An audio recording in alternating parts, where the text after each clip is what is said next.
Welcome to the Explainer. All right, let's jump straight into it. Today, we're tackling the abstract but absolutely crucial art of building a relational database completely from scratch. You see, a successful database doesn't actually start with writing a bunch of code or buying server space. No, it starts way earlier than that. It begins with a highly structured methodology that acts as our conceptual blueprint. So if you've ever stared at a massive, overwhelming list of user requirements and thought, how on earth do I turn this chaos into a functional system? Well, you are definitely in the right place. Let's get started. Here is our game plan for today. 1. The database design methodology. 2. Identifying entities and relationships. 3. Attributes, domains, and keys. And finally, 4. Refining and validating. Section 1. The database design methodology, mapping the chaos. Look, we've all experienced the sheer headache of a poorly designed database, right? The missing data, the endless duplication, systems crashing when you need them most. To avoid that total chaos, we rely on a design methodology. Basically, this is a structured approach that uses specific procedures, techniques, tools, and documentation to support the design process. In plain English, it takes this massive, daunting, totally subjective task and transforms it into an organized, step-by-step process so absolutely nothing slips through the cracks. It's not just about drawing pretty diagrams, it's about fully controlling and managing the entire database development project. If we zoom out and look at the macro view, the whole database design lifecycle works kind of like a giant funnel.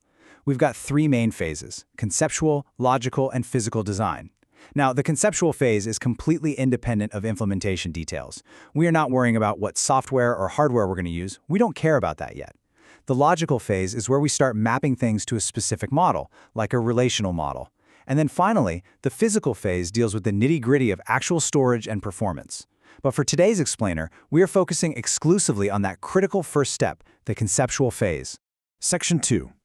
Identifying entities and relationships, the core components. Okay, this is where we start drafting our builder's blueprint by laying down the fundamental blocks of our data model. The full conceptual methodology actually has 9 distinct steps, but let's just chunk the first 4 substeps together to see how we build the base of our entity relationship diagram, or ER diagram.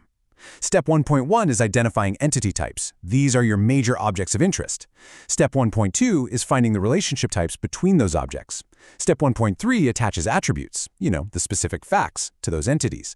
And step 1.4 defines the domains, which is essentially the pool of valid values for those attributes. Let's look at how we actually pull this off. Now, I love this trick. Think of it as a grammar analogy. When they're staring down a massive specification document full of user requirements, finding entities and relationships is literally just a reading comprehension exercise. You're just hunting for the grammar. Entities are typically your nouns or objects. For instance, words like staff or property for rent. Relationships, on the other hand, are the verbs or actions connecting them, like manages or owns. So if the text says, staff manages property for rent, boom, you've just identified 2 entities and their core relationship right there. Once we pinpoint those nouns, we need to anchor them to a tangible artifact, something like a data dictionary. What you're seeing is a simplified example based on a popular real estate case study called Dream Home. Notice how we carefully document the entity name, any aliases or synonyms like how client might also be called renter depending on who you ask, and a really clear description. This kind of documentation is absolutely vital. Users use synonyms and homonyms all the time, and we desperately need a single source of truth so we don't get horribly confused later on. Section 3. Attributes, domains, and keys. The details. So our foundation is set. Now it's time to add the specific details, color, and constraints to our blueprint. Jumping to step 1.3, we have to classify the exact types of facts we're holding. Like, is the attribute simple or is it composite? Take an address, for example. It could just be one big long string of text, or it could be composite, meaning we break it down into street, city, and postcode, depending on how the user actually needs to search for it. Is it single or multi-valued, like a client who has 3 different phone numbers?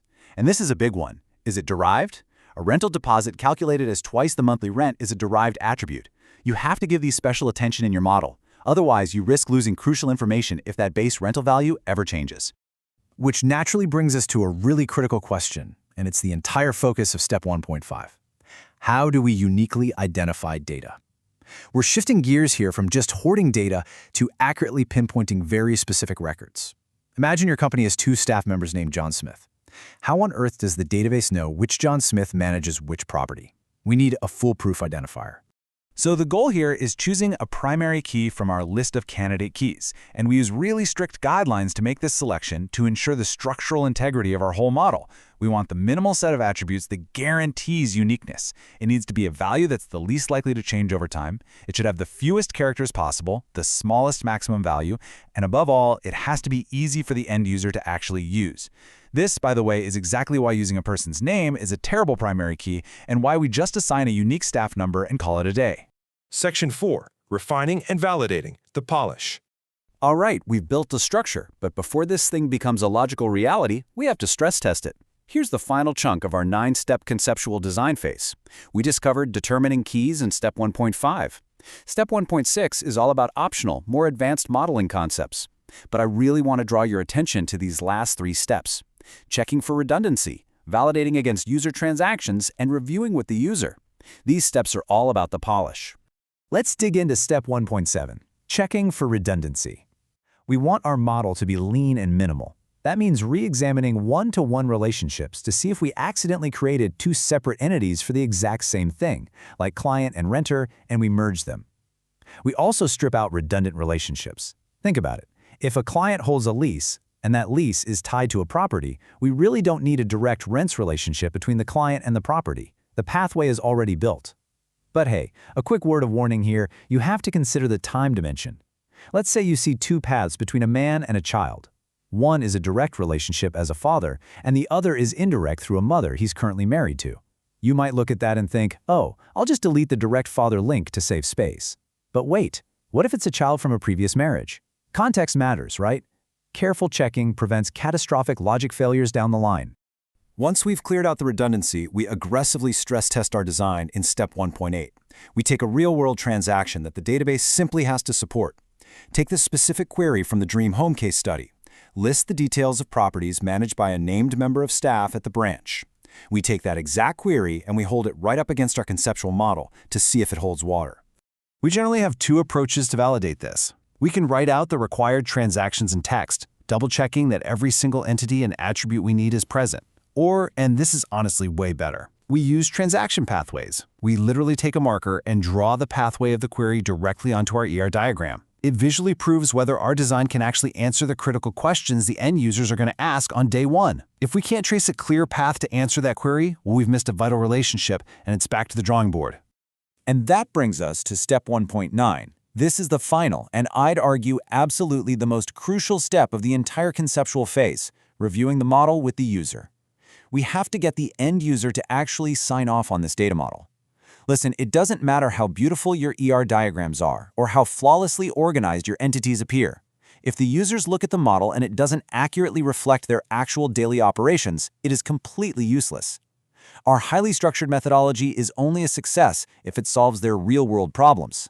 So with the user's approval in hand, our conceptual blueprint is officially complete. We've successfully mapped the chaos into a highly structured, validated design. But this leaves us with a pretty fascinating question, doesn't it? The blueprint is finished, but how do we actually translate this independent, abstract sketch into a logical machine that a specific piece of software can run? Well, that is exactly where the logical and physical design phases take over. Keep this structured mindset as you continue your database journey, and we'll catch you in the next explainer.